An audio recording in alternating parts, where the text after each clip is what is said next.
манай ачсан үндсэн хууль 92 оны үндсэн хуулийн хувьд бид нар эрх мэдэл хуваах онол.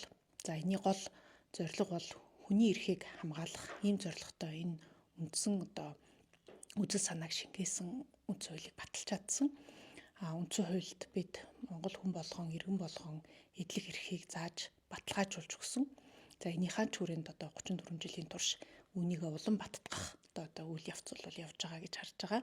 Үүнийг хангах гол механизм бол төрийн байгуулалтад. Тэгээ төрийн байгуулалтаа бид бол 3 салаан мөчөрт гэж хувааж аль аль нь хяналт тэнцэлцтэй байх ийм зарчмыг бол тусгаж өгсөн байгаа.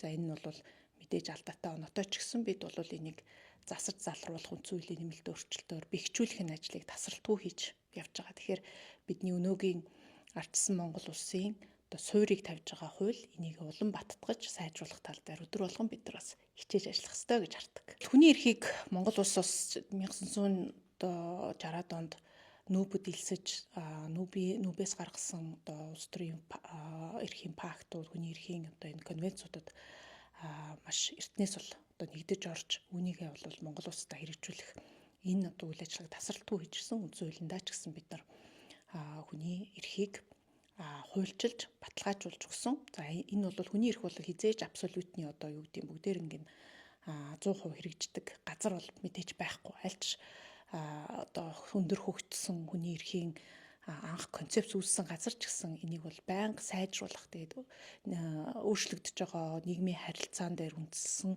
энэ нөхцөл байдалд энэ хүний эрхийг яаж ойлгож, яаж баталгаажих гэдгийг байнга улс орнууд бол сайжруулахаар явж байдаг. Тэгэхээр Монгол улсын хувьд ч гэсэн тодорхой хэмжээнд бид нар үзэл бодлоо илэрхийлэх, шашин шүтлэгээ сонгох өөрийн итгэл үнэмшилтэй байх, амьд явах гэдэг олон зам ёсны эрхүүдээс гадна улс төр эдийн засаг нийгмийн шин чанартай эрхүүдийг ч гэсэн улам сайжруулахын төлөө бас ажиллаж байна.